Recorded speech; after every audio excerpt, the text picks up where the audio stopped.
Totally ಖಾಲಿ ಇದೆ ಅಂತ ಕಾಣುತ್ತೆ. ಅವ್ರಿಗೆ ಮೆದುಳಿಲ್ಲ, ಅವ್ರಿಗೆ ಮೆದುಳಿಗೂ ನಾಲಿಗೆಗೂ ಕನೆಕ್ಟಿವಿಟಿ ಇಲ್ದಿದ್ದಕ್ಕೆ ಈ ರೀತಿ ಮಾತಾಡ್ತಾರೆ. ಈ ದೇಶದ ವಿರೋಧ ಪಕ್ಷದ ನಾಯಕರಿದ್ದಾರೆ, ಎಂಥ ಬುದ್ಧಿವಂತರ್ರಿ ಅವರು. ಪಾಪ ಅವ್ರನ್ನ ಅರ್ಥನೇ ಮಾಡ್ಕೊಂಡಿಲ್ಲ ಈ ದೇಶದ ಜನ. ಪೊಲ್ಯೂಷನ್ ಜಾಸ್ತಿ ಆಗ್ಬಿಟ್ಟಿದೆ ಅಂತೆ ದಿಲ್ಲಿನಲ್ಲಿ. पॉल्यूशन क्यों इतना ज्यादा हुआ आपको जानते हैं? मालूम है? इधर वोट चोरी हो रहा है. वोट चोरी ಆಗಿದ್ದಕ್ಕೆ ಪೊಲ್ಯೂಷನ್ ಆಗ್ತಾ ಇದೆ ಅಂತ ಹೇಳಿ. ಎಂಥ ಮೇಧಾವಿಗಳು ಈ ದೇಶದಲ್ಲಿದ್ದಾರೆ. ಇಂಥ ಮೇಧಾವಿಗಳಿಗೆ ವೋಟ್ ಹಾಕಿಲ್ಲ ಪಾಪ ಈ ದೇಶದ ಜನ. ಇಂತಹ ಒಂದು ಕನಿಷ್ಠ ಮಟ್ಟದ ಜ್ಞಾನ ಇಲ್ಲದೆ ಅಂತ ಇರ್ತಕ್ಕಂಥ ಕಾಂಗ್ರೆಸ್ಸು ಗುಲಾಮಿಗಿರಿ ಮಾಡ್ಕೊಂಡು ಇಲ್ಲಿ ನೋಡಿ ಯಾವ ಮಟ್ಟಕ್ಕೆ ಹೋಗಿದ್ದಾರೆ ಅಂತಂದರೆ, ಮುಖ್ಯಮಂತ್ರಿಗಳು ಉಪಮುಖ್ಯಮಂತ್ರಿಗಳು ಜರ್ಮನಿಯಿಂದ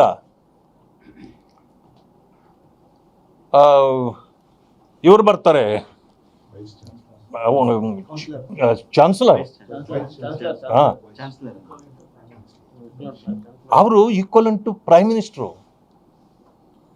ಅಂಥವ್ರು ಬಂದಾಗ ಅವರನ್ನು ಹೋಗಿ ಭೇಟಿ ಮಾಡಿ ಒಳ್ಳೆ ರಿಸೆಪ್ಷನ್ ಕೊಟ್ಟು ಅವರನ್ನು ಕರೆದು ಆ ದೇಶದ ಇದನ್ನು ತಿಳ್ಕೊಂಡು ಅಲ್ಲಿಂದ ನಮಗೆ ಇಲ್ಲಿ ಬಂದು ಇಂಡಸ್ಟ್ರಿ ಮಾಡಿರಿ, ನಮ್ಮ ಏನು ಸವಲತ್ತು ಬೇಕಾದ್ರೆ ಕೊಡ್ತೀವಿ, ಇದನ್ನೆಲ್ಲ ಹೇಳಬೇಕು. ಅವ್ರನ್ನ ಒಲಿಸ್ಕೊಂಡು ಅದನ್ನು ಪಡ್ಕೊಳ್ಳೋ ಕೆಲಸ ಮಾಡಬೇಕು. ಎಂ ಬಿ ಪಾಟೀಲ್ರು ಪಾಪ ಅವ್ರೇನು ಮಾಡೋಕ್ಕಾಗತ್ತೆ? ಅವ್ರನ್ನ ಕಳಿಸ್ತಾರೆ ಅವ್ರನ್ನ ರಿಸೀವ್ ಮಾಡೋಕ್ಕೆ. ಇವ್ರು ಹೋಗಿ ಕೈ ಕೊಟ್ಕೊಂಡು ನಿಂತಿದ್ದಾರೆ ಮೈಸೂರು ಏರ್ಪೋರ್ಟಲ್ಲಿ. ಡೆಲ್ಲಿಗಾದರೂ ಹೋಗಿ ಅವ್ರ ಮನೆಗೆ ಹೋಗಿ ಭೇಟಿ ಮಾಡಿ ಬರ್ತಿದ್ರು. ಈಗ ರಾಹುಲ್ ಗಾಂಧಿ ನಮ್ಮ ರಾಜ್ಯದ ಮುಖ್ಯಮಂತ್ರಿ ಮತ್ತು ಉಪಮುಖ್ಯಮಂತ್ರಿನ ಫುಟ್ಪಾತಲ್ಲಿ ನಿಲ್ಲಿಸ್ಬಿಟ್ಟವ್ರೆ. ಅವ್ರಿಗೆ ಗೊತ್ತಾಗೋಯ್ತು ನೀವು ಫುಟ್ಪಾತ್ ಗಿರಾಕಿಗಳು ಅಂತ, ನೀವು ಫುಟ್ಪಾತಲ್ಲಿ ಇರೋಕ್ಕೆ ಯೋಗ್ಯರು ಅಂತೇಳಿ ಫುಟ್ಪಾತಲ್ಲಿ ನಿಲ್ಸ್ಕೊಂಡು ಮಾತಾಡ್ಯವ್ರೆ ಅವ್ರನ್ನ. ಕನಿಷ್ಠ ಮುಖ್ಯಮಂತ್ರಿ ಉಪಮುಖ್ಯಮಂತ್ರಿಗೆ ಕೊಡಬೇಕಾದ ಗೌರವನೂ ಕೂಡ ರಾಹುಲ್ ಗಾಂಧಿ ಕೊಡ್ತಾ ಇಲ್ಲ. ದೇಶವೇ ಅವರನ್ನು ತಿರಸ್ಕಾರ ಮಾಡ್ತಾ ಇದೆ. ಇವತ್ತು ನೋಡಿ ಅಲ್ಲಿ ಡೆಪಾಸಿಟ್ಗಳೇ ಬರ್ತಾ ಇಲ್ಲ ಮಹಾರಾಷ್ಟ್ರದಲ್ಲಿ ಅವರಿಗೆ. ಇಷ್ಟರವರೆಗೆ ಇವತ್ತು ನಾವು ಕೊಂಡಾಡಬೇಕು, ಭಾರತೀಯ ಜನತಾ ಪಕ್ಷ ಫಡ್ನವೀಸ್ ಅವರ ನೇತೃತ್ವದಲ್ಲಿ ಪೂರ್ತಿ ಇವತ್ತು ಮುಂಬೈನ ಮಹಾರಾಷ್ಟ್ರದ ಇದನ್ನು ಹಿಡಿತಾ ಇದ್ದಾರೆ. ಇವತ್ತಿನವರೆಗೂ ಇರಲಿಲ್ಲ. ಠಾಕ್ರೆ ಅವರ ಅಣ್ಣ ತಮ್ಮಂದಿರಿಬ್ಬರು ಸೇರಿದ್ದಾರೆ ಇವತ್ತು. ಬಹುಕಾಲದಿಂದ ಹಿಂದುತ್ವದ ಪರಿಪಾಲಕರವರು. ಮೊದಲಿಂದ ಅಧಿಕಾರದ ದಾಹಕ್ಕಾಗಿ ಹಿಂದುತ್ವನೂ ಮರೆತರು, ಎಲ್ಲ ಬಿಟ್ಟು ಠಾಕ್ರೆ ಅವರು ಮೊದಲು ಹೋದ್ರಲ್ಲ, ಅವ್ರ ಕಾಲಕ್ಕೆ ಹೊಟ್ಟೋಯ್ತದಲ್ಲ. ಕಾಂಗ್ರೆಸ್ ಜೊತೆಯಲ್ಲೂ ಸೇರ್ತಾರೆ, NCP ಜೊತೆಯಲ್ಲೂ ಸೇರ್ತಾರೆ, ಹೆಂಗಾದರೂ ಮಾಡಿ ಅಧಿಕಾರ. ಠಾಕ್ರೆ ಅವರು ಆ ರೀತಿ ಇರಲಿಲ್ಲ. ಅದರಿಂದ ಆ ಗಟ್ಟಿತನ ಅವರಲ್ಲಿತ್ತು. ಜನ ಅವ್ರನ್ನ ಮೆಚ್ಚುತ್ತಿದ್ದರು. ಈಗ ಇವ್ರು ಎಷ್ಟೇ ಮಾಡಿದ್ರು ಇಲ್ಲ. ಆದ್ದರಿಂದ BJPಗೆ ಇವತ್ತು ಭರ್ಜರಿ ಜಯವನ್ನು ತಂದು ಕೊಟ್ಟಿದ್ದಾರೆ ಅಲ್ಲಿ. ಅದರಿಂದ ಇನ್ನು ಮುಂದೆ ಈ ಶಿವಸೇನೆ ಕೂಡ ನಿನ್ನ ತಲೆ ಎತ್ತೋದಿಲ್ಲ. ಕಾಂಗ್ರೆಸ್ ಅಂತೂ ನಿರ್ನಾಮ. I am happy today.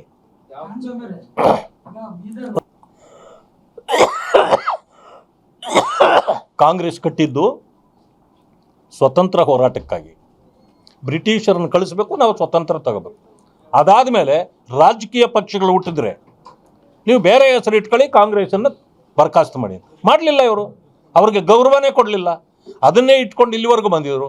ಅವ್ರಿಗೆ ಸಿಟ್ಟು ಬಂದಿರಬೇಕು ಮಹಾತ್ಮ ಗಾಂಧಿಗೆ. ಈಗ ಅದರಿಂದಾಗಿ ಎಲ್ಲ ಕಡೆಯಿಂದ ಕಾಂಗ್ರೆಸ್ಸನ್ನು ಸರ್ವನಾಶ ಮಾಡ್ತಾ ಬರ್ತಿದ್ದಾರೆ. ಸಂಪೂರ್ಣ ಸರ್ವನಾಶ ಆಗಬೇಕು ಅನ್ನೋದನ್ನು ನಾನು ಕೂಡ ಹೇಳ್ತೇನೆ. ಹೇಳಿ ಸರ್. ಮೊನ್ನೆ ಹೋದಾಗ ನಾವು ಹೇಳಿ ಬಂದಿದ್ದೀವಿ.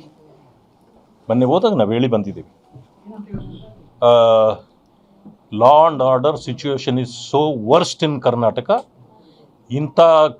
ಇದೇ ರೀತಿ ಏನಾದರೂ ಮುಂದುವರೆದಿದ್ದಾದರೆ ನೀವು ಇದನ್ನು ಆ್ಯಕ್ಷನ್ ತಗೊಳ್ಬೇಕು. ಆ್ಯಕ್ಷನ್ ಅಂತಂತಂದರೆ ಇದನ್ನು ಏನೋ ಸರ್ಕಾರನ ವಜಾ ಮಾಡಲಿಕ್ಕೇ ನೀವು ಮಾಡಬೇಕು ಅನ್ನೋದನ್ನು ಒತ್ತಾಯ ಮಾಡಿ ಬಂದಿದ್ದೀವಿ. ಅಷ್ಟಲ್ಲಿ ಖಾಲಿ ಇದೆ ಅಂತ ಕಾಣುತ್ತೆ.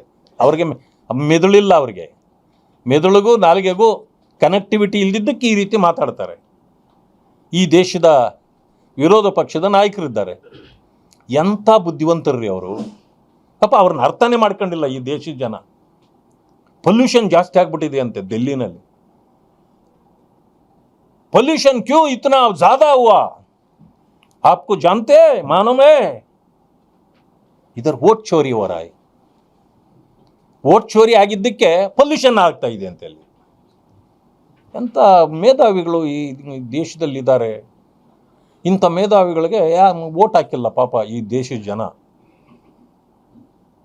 ಇಂತಹ ಒಂದು ಕನಿಷ್ಠ ಮಟ್ಟದ ಜ್ಞಾನ ಇಲ್ಲದಂತೆ ಇರ್ತಕ್ಕಂಥ ಕಾಂಗ್ರೆಸ್ಸು ಗುಲಾಮಿಗಿರಿ ಮಾಡ್ಕೊಂಡು ಇಲ್ಲಿ ನೋಡಿ ಯಾವ ಮಟ್ಟಕ್ಕೆ ಹೋಗಿದ್ದಾರೆ ಅಂತಂದರೆ, ಮುಖ್ಯಮಂತ್ರಿಗಳು ಉಪಮುಖ್ಯಮಂತ್ರಿಗಳು ಜರ್ಮನಿಯಿಂದ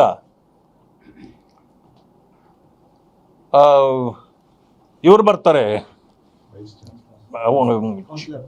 ಚಾನ್ಸಲರ್, ಹಾಂ, ಅವರು ಈಕ್ವಲೆಂಟ್ ಟು ಪ್ರೈಮ್ ಮಿನಿಸ್ಟ್ರು.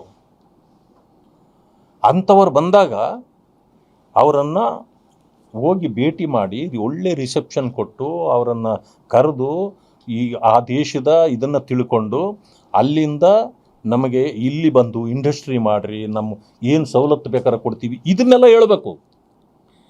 ಅವ್ರನ್ನ ಒಲಿಸ್ಕೊಂಡು ಅದನ್ನು ಪಡ್ಕೊಳ್ಳೋ ಕೆಲಸ ಮಾಡಬೇಕು. ಎಂ ಬಿ ಪಾಟೀಲ್ರು ಪಾಪ ಅವ್ರೇನು ಮಾಡೋಕ್ಕಾಗತ್ತೆ? ಅವ್ರನ್ನ ಕಳಿಸ್ತಾರೆ ಅವ್ರನ್ನ ರಿಸೀವ್ ಮಾಡೋಕ್ಕೆ. ಇವ್ರು ಹೋಗಿ ಕೈ ಕೊಟ್ಕೊಂಡು ನಿಂತಿದ್ದಾರೆ ಮೈಸೂರು ಏರ್ಪೋರ್ಟಲ್ಲಿ. ಡೆಲ್ಲಿಗಾದರೂ ಹೋಗಿ ಅವ್ರ ಮನೆಗೆ ಹೋಗಿ ಭೇಟಿ ಮಾಡಿ ಬರ್ತಿದ್ರು. ಈಗ ರಾಹುಲ್ ಗಾಂಧಿ ನಮ್ಮ ರಾಜ್ಯದ ಮುಖ್ಯಮಂತ್ರಿ ಮತ್ತು ಉಪಮುಖ್ಯಮಂತ್ರಿನ ಫುಟ್ಪಾತಲ್ಲಿ ನಿಲ್ಲಿಸ್ಬಿಟ್ಟವ್ರೆ. ಅವ್ರಿಗೆ ಗೊತ್ತಾಗೋಯ್ತು ನೀವು ಫುಟ್ಪಾತ್ ಗಿರಾಕಿಗಳು ಅಂತ, ನೀವು ಫುಟ್ಪಾತಲ್ಲಿ ಇರೋಕ್ಕೆ ಯೋಗ್ಯರು ಅಂತೇಳಿ ಫುಟ್ಪಾತಲ್ಲಿ ನಿಲ್ಸ್ಕೊಂಡು ಮಾತಾಡ್ಯವ್ರೆ ಅವ್ರನ್ನ. ಕನಿಷ್ಠ ಮುಖ್ಯಮಂತ್ರಿ ಉಪಮುಖ್ಯಮಂತ್ರಿಗೆ ಕೊಡಬೇಕಾದ ಗೌರವನೂ ಕೂಡ ರಾಹುಲ್ ಗಾಂಧಿ ಕೊಡ್ತಾ ಇಲ್ಲ. ದೇಶವೇ ಅವರನ್ನು ತಿರಸ್ಕಾರ ಮಾಡ್ತಾ ಇದೆ. ಇವತ್ತು ನೋಡಿ ಅಲ್ಲಿ ಡೆಪಾಸಿಟ್ಗಳೇ ಬರ್ತಾ ಇಲ್ಲ ಮಹಾರಾಷ್ಟ್ರದಲ್ಲಿ ಅವರಿಗೆ. ಇಷ್ಟರವರೆಗೆ ಇವತ್ತು ನಾವು ಕೊಂಡಾಡಬೇಕು, ಭಾರತೀಯ ಜನತಾ ಪಕ್ಷ ಫಡ್ನವೀಸ್ ಅವರ ನೇತೃತ್ವದಲ್ಲಿ ಪೂರ್ತಿ ಇವತ್ತು ಮುಂಬೈನ ಮಹಾರಾಷ್ಟ್ರದ ಇದನ್ನು ಹಿಡಿತಾ ಇದ್ದಾರೆ. ಇವತ್ತಿನವರೆಗೂ ಇರಲಿಲ್ಲ. ಠಾಕ್ರೆ ಅವರ ಅಣ್ಣ ತಮ್ಮಂದಿರಿಬ್ಬರು ಸೇರಿದ್ದಾರೆ ಇವತ್ತು. ಬಹುಕಾಲದಿಂದ ಹಿಂದುತ್ವದ ಪರಿಪಾಲಕರವರು. ಮೊದಲಿಂದ ಅಧಿಕಾರದ ದಾಹಕ್ಕಾಗಿ ಹಿಂದುತ್ವನೂ ಮರೆತರು, ಎಲ್ಲ ಬಿಟ್ಟು. ಠಾಕ್ರೆ ಅವರು ಮೊದಲು ಹೋದ್ರಲ್ಲ, ಅವ್ರ ಕಾಲಕ್ಕೆ ಹೊಟ್ಟೋಯ್ತದಲ್ಲ.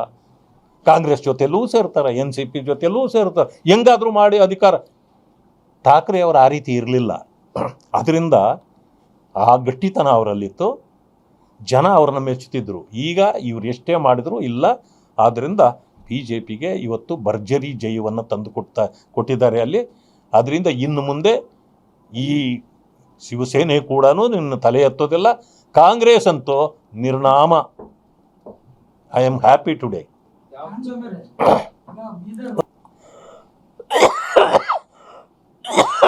ಕಾಂಗ್ರೆಸ್ ಕಟ್ಟಿದ್ದು ಸ್ವತಂತ್ರ ಹೋರಾಟಕ್ಕಾಗಿ.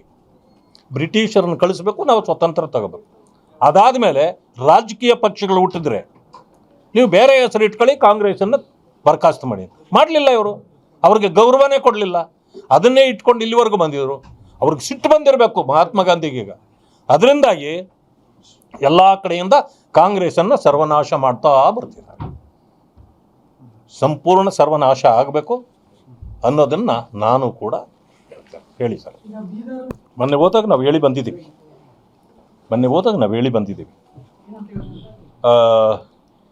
ಲಾ and order situation is so worst in Karnataka. ಇದೇ ರೀತಿ ಏನಾದರೂ ಮುಂದುವರೆದಿದ್ದಾದರೆ ನೀವು ಇದನ್ನು ಆ್ಯಕ್ಷನ್ ತಗೊಳ್ಬೇಕು. ಆ್ಯಕ್ಷನ್ ಅಂತಂತಂದರೆ ಇದನ್ನು ಏನೋ ಸರ್ಕಾರನ ವಜಾ ಮಾಡಲಿಕ್ಕೇ ನೀವು ಮಾಡಬೇಕು ಅನ್ನೋದನ್ನು ಒತ್ತಾಯ ಮಾಡಿ ಬಂದಿದ್ದೀವಿ.